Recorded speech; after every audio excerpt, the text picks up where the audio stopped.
Hello everyone, स्वागत है आपका हमारे यूट्यूब चैनल जोशना ज्ञान में। जहाँ हम पढ़ रहे थे डिस्काउंट। तो डिस्काउंट बहुत ही इंटरेस्टिंग टॉपिक है। ये कंपटीशन में भी आएगा और जो छोटे बच्चे हैं 8वीं 9वीं 10वीं, तो उनके भी बाई चांस एक ना एक क्वेश्चन आता ही है टॉपिक में। तो ध्यान से पढ़ना है और अच्छे से सीखना है। और मार्केट में हम खरीदारी करते हैं तो वहां भी यूज होता ही, तो ध्यान से सीखना है।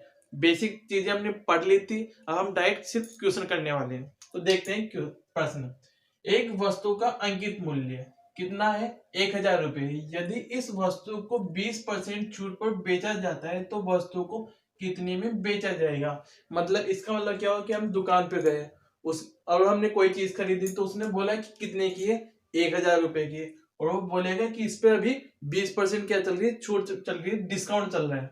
तो हम सोचेंगे कि हमें कितने में देगा, सोचते रहेंगे और वो बोलेगा कितने में मिलेगी। तो हम यकीन नहीं करना चाहिए, हमें कैलकुलेट करके भी निकाल सकते हैं कि कितने में पड़ेगी। तो वो चीज हम निकालना सीखेंगे। तो हमें क्या दे रखा है? अंकित मूल्य दे रखा है और छूट दे रखी है। तो निकालेंगे कैसे?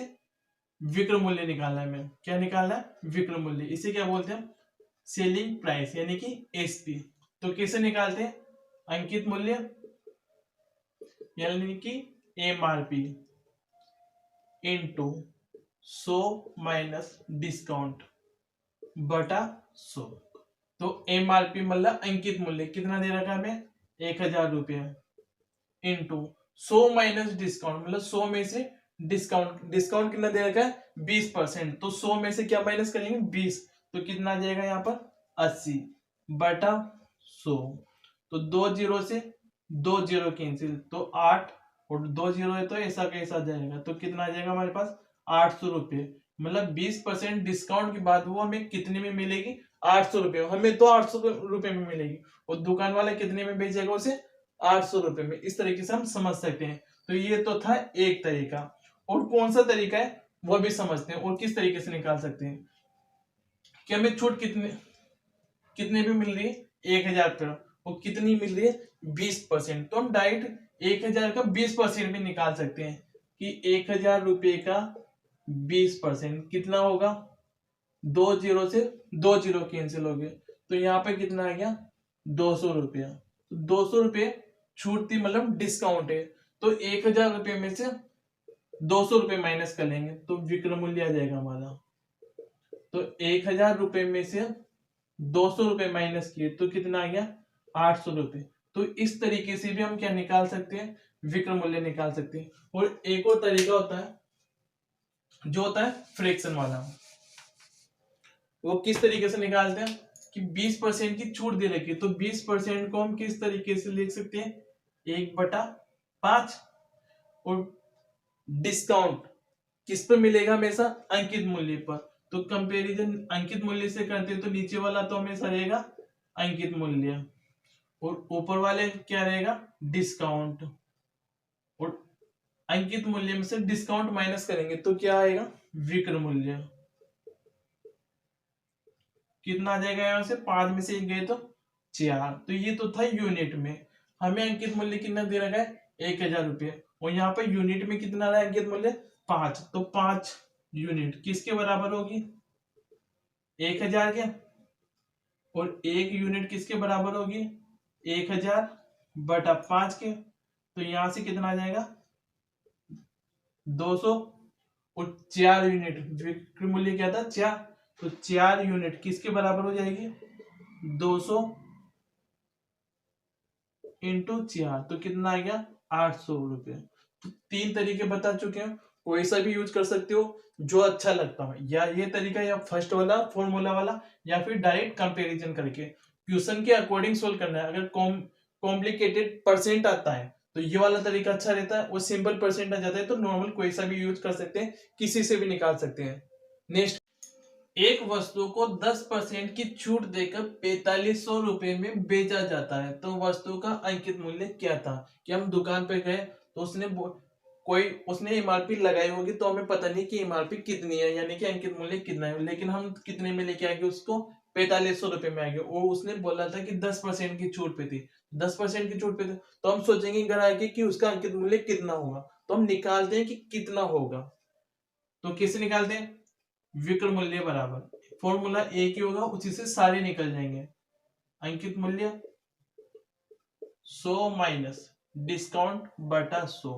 जब फास्ट कैलकुलेशन करनी हो तो बार बार फॉर्मूला लिखने की जरूरत नहीं होती है, हम बिल्कुल बेसिक से चल रहे हैं इसलिए स्टेप बाय स्टेप सीख रहे हैं। जब डायरेक्ट करना हो तो फॉर्मूला नहीं लगाना है, डायरेक्ट सोल्व करना है।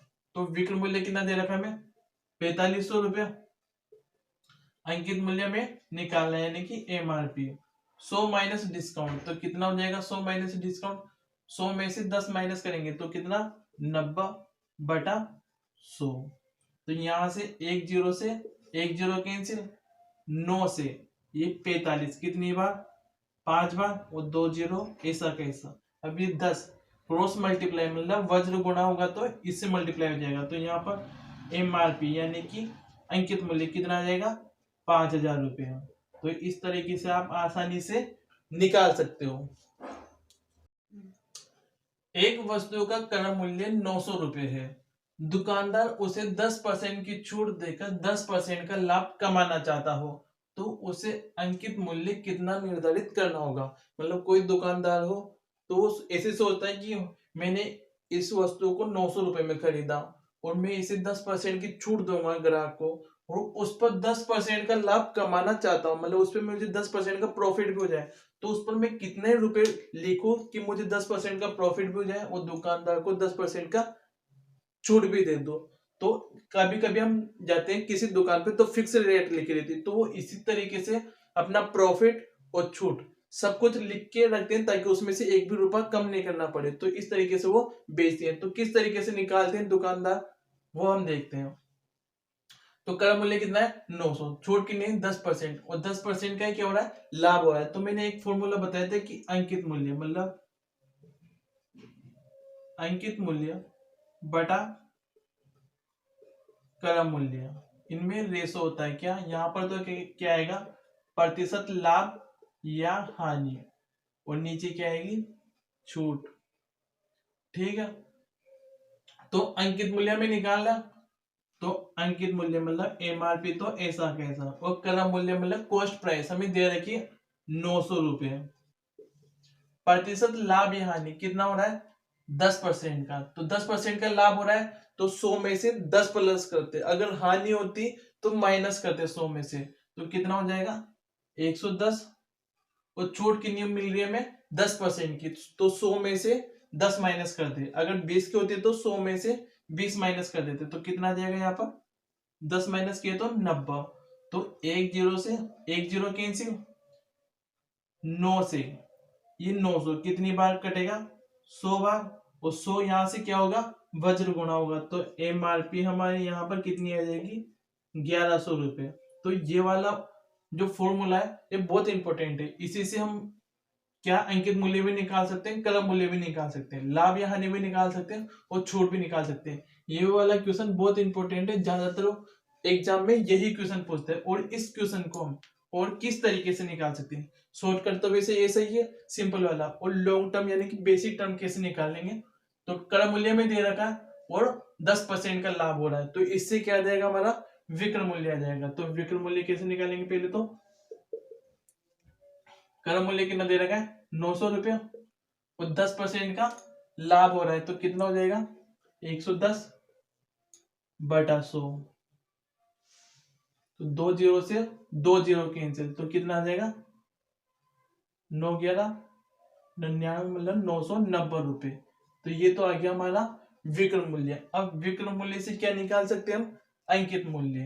तो विक्रय मूल्य बराबर फॉर्मूला क्या था, अंकित मूल्य 100 माइनस डिस्काउंट बटा 100। तो विक्रय मूल्य कितना है 990 रुपये, अंकित मूल्य हमें निकालने मतलब एमआरपी हमें निकालनी, तो 100 माइनस डिस्काउंट कितना है 10%, तो कितना हो जाएगा 90 बटा 100। तो एक जीरो से एक जीरो कैंसिल, 9 से 99 कितनी बार 11 बार, एक जीरो ऐसा कैसा, ये जीरो इधर मल्टीप्लाई होगा तो एमआरपी कितनी आ जाएगी यहाँ पर 1100 रुपये। तो इस तरीके से बेसिक तरीके से भी निकाल सकते हैं, और शॉर्टकट में डायरेक्ट रिलेशन से भी हम इसे फाइंड कर सकते हैं।